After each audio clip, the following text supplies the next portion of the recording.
Assalamu alaikum wa rahmatullahi wa barakatuh, mes chers frères et sœurs en islam, que la paix, la miséricorde et la bénédiction d'Allah soient sur vous. Avant de commencer cette vidéo, n'oubliez pas de liker cette vidéo car cela nous donne beaucoup de force pour continuer à partager du contenu bénéfique. Et je vous invite à vous abonner à notre chaîne et d'activer la cloche de notification pour rester informé de nos prochaines publications sur la foi islamique. Mes frères et sœurs, je vous demande de rester connectés jusqu'à la fin de la vidéo pour découvrir tous les secrets. Le piège du cadeau spirituel. Il y a des gestes qui, à première vue, semblent remplis d'amour, de bonté ou d'attention. Un cadeau tendu avec un sourire, des mots doux prononcés au moment de l'offrande, un regard bienveillant qui vous dit « c'est pour toi », je l'ai trouvé parfait pour ton énergie. Mais ce que beaucoup ignorent, c'est que derrière certains présents se cache une intention sombre, spirituellement toxique et parfois même destructrice. Dans les profondeurs invisibles du monde, certains objets ne sont pas seulement des objets. Ils deviennent des porteurs d'influence, des vecteurs d'ouverture spirituelle et parfois des canaux directs vers des entités invisibles que l'on n'a jamais invitées. Et l'un des plus grands pièges est le cadeau spirituel.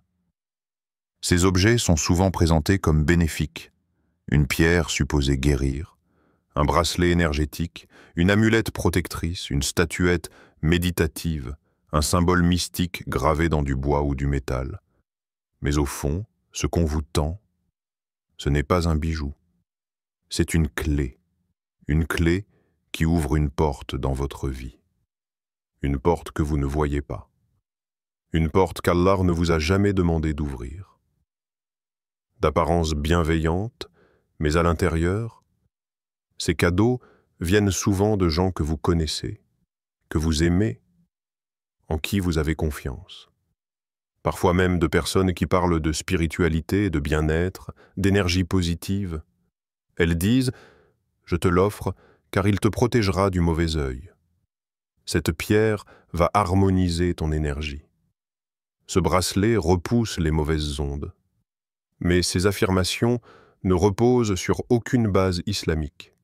Et parfois, elles sont issues directement de croyances polythéistes, de pratiques occultes ou d'énergies appelées mais jamais maîtrisées. Ce qu'on appelle énergie dans ces objets est parfois une entité, un djinn lié, un pacte invisible, une invocation gravée ou récitée dans l'objet. Et une fois que vous l'acceptez, vous l'invitez dans votre maison, dans votre énergie, dans votre sommeil. Une mise en garde du Coran Allah, dans sa sagesse infinie, nous a déjà avertis. Et ne poursuis pas ce dont tu n'as aucune connaissance. Car l'ouïe, la vue et le cœur, sur tout cela, il sera interrogé. Sourate Al-Isra, verset 36. Nous vivons une époque où la curiosité pousse les âmes vers toutes sortes de pratiques. Lithothérapie, tarot, amulettes, encens spirituel, sons vibratoires. Et beaucoup de ces éléments sont habillés de beauté, mais creux de vérité. Ils ne sont pas des protections, ils sont des distractions, et parfois même des portes d'entrée du mal. Comment ces objets volent vos bénédictions? Tu avais un projet qui avançait bien, puis soudain tout se bloque. Tu ressentais la paix intérieure, mais depuis que ce collier est sur ton cou, ton sommeil est troublé, ta concentration floue. Tu avais de la baraka dans ta maison, mais depuis ce cadeau mystérieux, il y a des tensions sans fin, des pannes inexplicables, des pleurs soudains.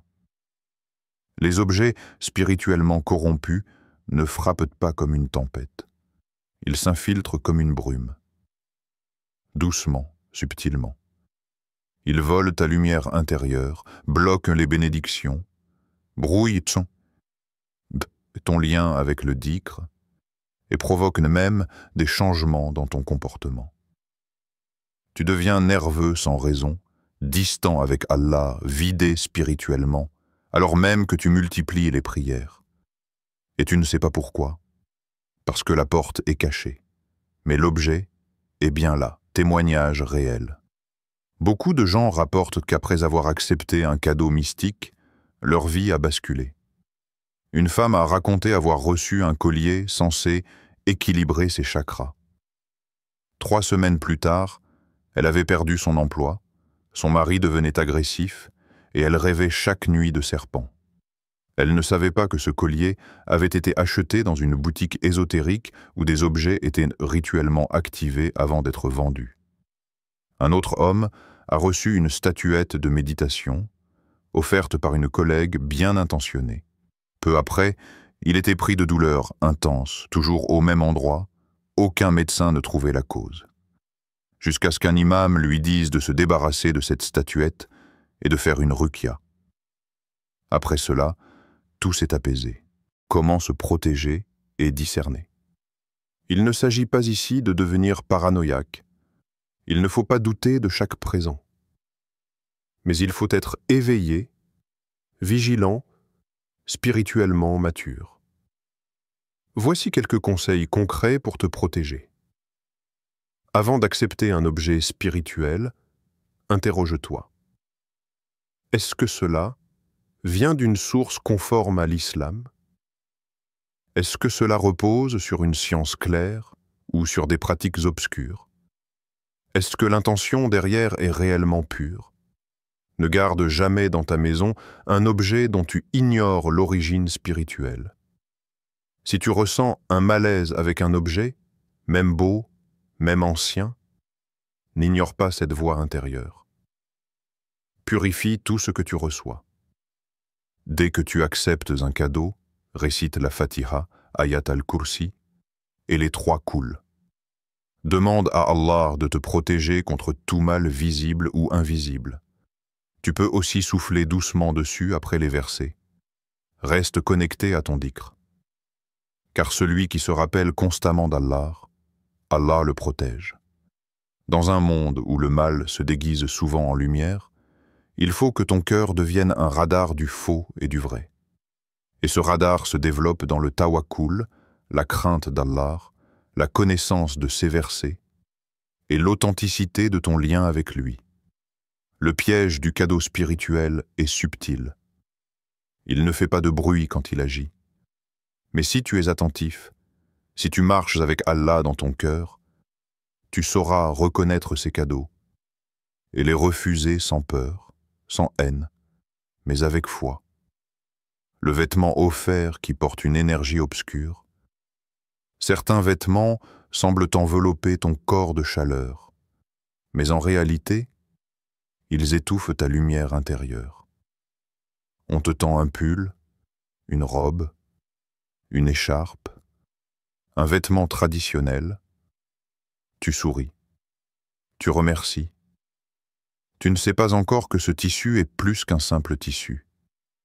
Tu ignores que dans ses fibres, dans ses coutures, il transporte une énergie chargée, une intention glissée, un mal caché. Le vêtement comme canal spirituel. Dans plusieurs traditions anciennes, y compris les pratiques occultes les plus discrètes, les vêtements sont utilisés comme des récepteurs spirituels. Pourquoi? Parce qu'ils sont au plus proche de la peau, du cœur, des organes. Ils touchent notre énergie vitale, notre souffle, notre aura. Ils peuvent devenir des pièges spirituels sans que l'on s'en rende compte.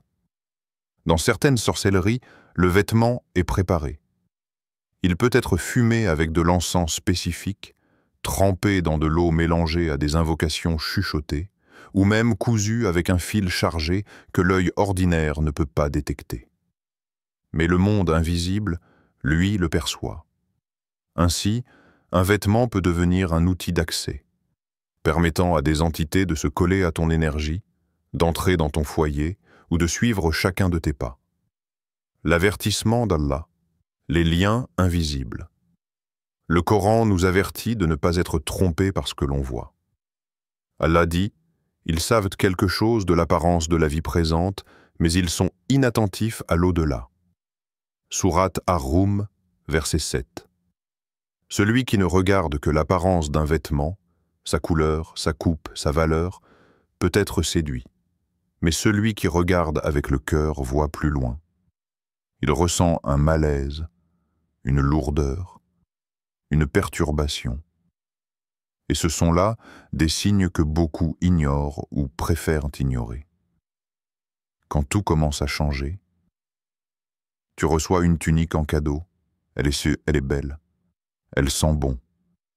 Tu la portes lors d'un événement important, et ce jour-là, tout commence à s'effondrer. Tu te disputes, tu as une migraine inhabituelle. Les photos prises ce jour-là ne te plaisent pas. Tu ne ressens plus la même énergie en toi. Quelques jours plus tard, tu t'aperçois que la baraka s'est estompée. Ton foyer devient silencieux, froid, tendu.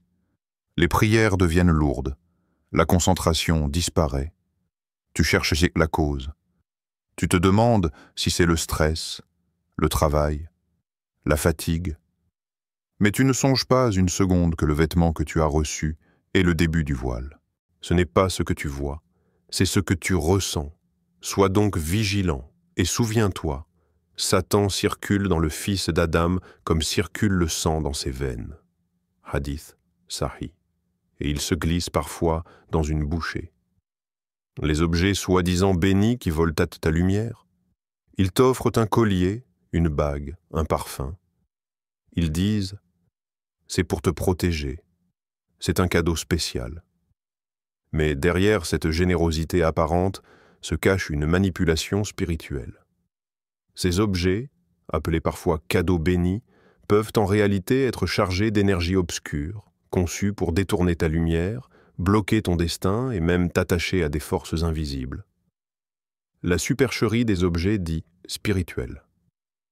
Dans de nombreuses traditions occultes, les objets sont utilisés comme support, amulettes, bijoux, tissus, parfums, sculptures ou symboles religieux détournés.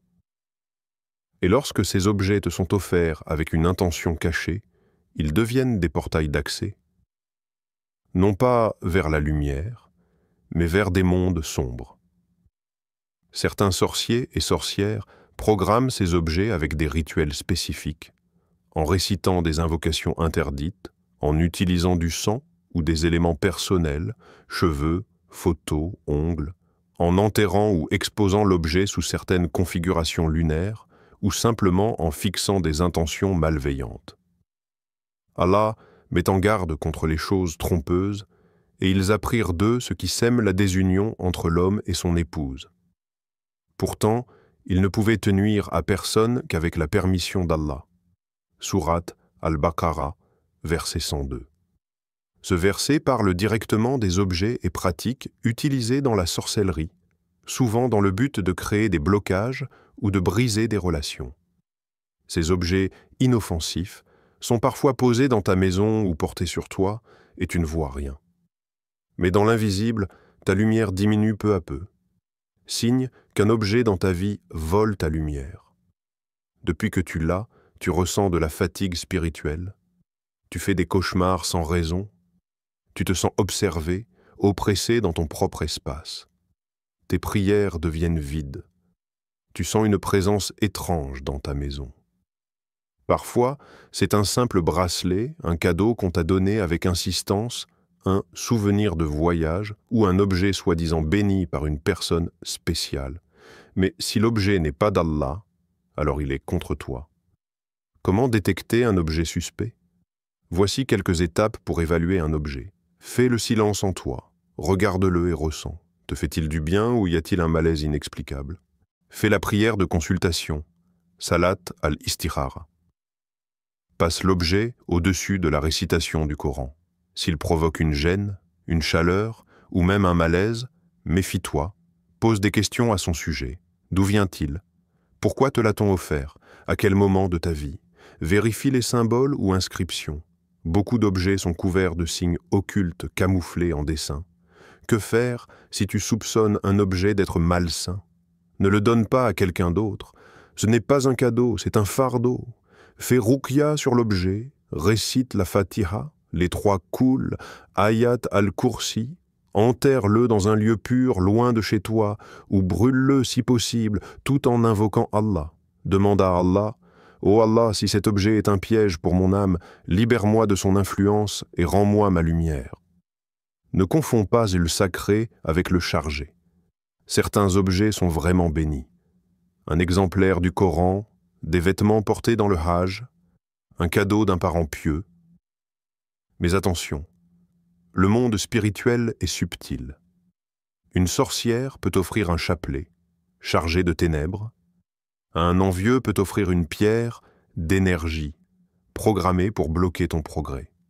Ce n'est pas la forme extérieure qui compte, c'est l'intention et l'origine. Récupérer sa lumière après un tel cadeau. Si tu as accepté un objet avec naïveté, sache que tout peut être effacé avec Allah. Car la lumière d'Allah est plus forte que toutes les ténèbres. Voici une invocation puissante. Ya Nour, ô lumière, éclaire tout ce que l'on a tenté d'éteindre en moi. Remplace chaque chose toxique que j'ai reçue par une lumière bénie de toi. Et fais de mon cœur un lieu où nul mal ne peut résider. Retiens bien ceci. Tout ce qui vient avec insistance, sans paix intérieure, sans raison apparente ou avec un malaise spirituel, ne vient pas d'Allah. Fais confiance à ton ressenti. Et souviens-toi, la foi du croyant est son flair. Hadith rapporté selon le sens. Et Allah te donnera toujours un signe si tu le lui demandes sincèrement. Chers frères et sœurs en islam, n'oubliez pas encore de liker cette vidéo et de vous abonner sur cette chaîne. Qu'Allah vous bénisse. Les coutures qui cachent des secrets. Certains sorciers ou sorcières, parfois même déguisés sous une apparence d'amour, placent des éléments dans les vêtements. Des cheveux, des poudres, des petits symboles cousus dans les ourlets, des prières païennes glissées dans les manches, ou même du fil tressé avec une intention précise. Ce vêtement devient alors une attache, une chaîne invisible qui lie ton âme à quelque chose d'étranger. Et tant que tu continues à le porter, tu nourris cette chaîne. Témoignage. L'écharpe maudite. Une sœur raconte qu'elle avait reçu une très belle écharpe d'une amie proche. Une écharpe artisanale, soi-disant bénie dans une région mystique. À peine portée une journée, elle s'est sentie faible, confuse. Puis, des cauchemars ont commencé. Chaque fois qu'elle priait, une sensation d'étranglement apparaissait. Elle a douté d'elle-même, jusqu'à ce qu'un imam lui conseille de brûler ce vêtement.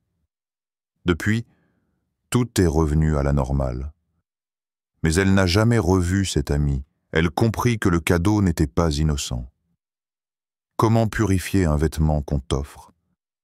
Il n'est pas nécessaire de refuser tous les cadeaux, mais il faut purifier, interroger, ressentir.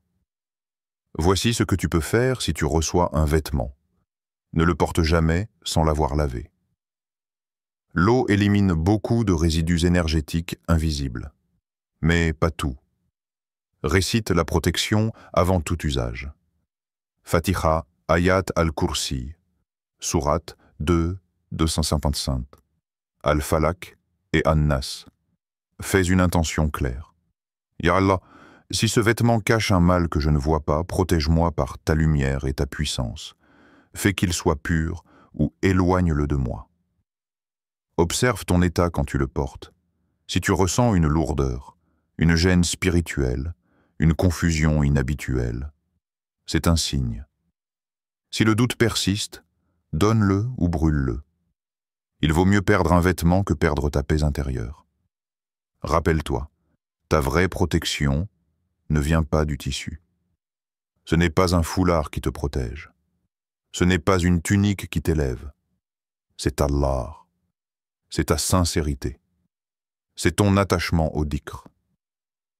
Le prophète a dit « Celui qui s'attache à autre qu'Allah, Allah le laisse à ce qu'il a choisi. » Rapporté par Ahmad. Et si tu t'attaches à un vêtement que tu crois chargé de lumière alors qu'il est rempli d'ombre, Allah peut te laisser face à ta propre confusion. Mais si tu t'attaches à lui, tu seras guidé. même dans les pièges les plus subtils. Ce n'est pas juste un tissu.